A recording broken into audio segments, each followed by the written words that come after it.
সদৌ অসম ছাত্ৰ সন্থাৰ আজি গুৱাহাটী বিশ্ববিদ্যালয়ৰ মুখ্য কাৰ্যালয়ত অনুষ্ঠিত ৰাজ্যিক কাৰ্যনিৰ্বাহকৰ সভাই পৰৱৰ্তী স্থায়ী সাধাৰণ সম্পাদক নিযুক্তি নোহোৱালৈকে সদৌ অসম ছাত্ৰ সন্থাৰ সহকাৰী সাধাৰণ সম্পাদক সৰ্জুন হানছে ডাঙৰীয়াক ভাৰপ্ৰাপ্ত সাধাৰণ সম্পাদকৰ দায়িত্বভাৰ অৰ্পণ কৰিছে। অহা 4 মাহৰ পিছত ছাত্ৰ সন্থাৰ সাধাৰণ সভা অনুষ্ঠিত হ'ব আৰু সাধাৰণ সভাই স্থায়ী সাধাৰণ সম্পাদক মনোনীত নকৰালৈকে সৰ্জুন হানছে ডাঙৰীয়া ভাৰপ্ৰাপ্ত সাধাৰণ সম্পাদক হিচাপে দায়িত্বভাৰ চলাই যাব।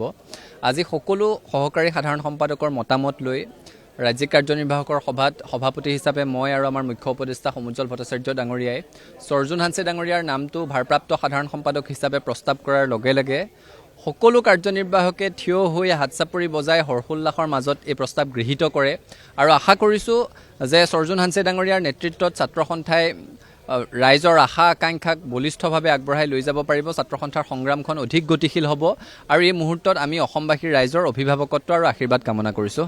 আজিৰ ৰাজ্যিক কাৰ্যনিৰ্বাহকৰ সভাই সিদ্ধান্ত লৈছে যে অহা 4 মাহৰ পিছত অৰ্থাৎ জানুৱাৰী মাহৰ শেষৰ সপ্তাহত সাধাৰণ সভা অনুষ্ঠিত কৰা হ'ব, কিন্তু স্থানটো আজিৰ সভাই নিৰ্ধাৰণ কৰা নাই। পৰৱৰ্তী কাৰ্যনিৰ্বাহক সভাই সেই সাধাৰণ সভাৰ স্থান আমি নিৰ্ধাৰণ কৰিম।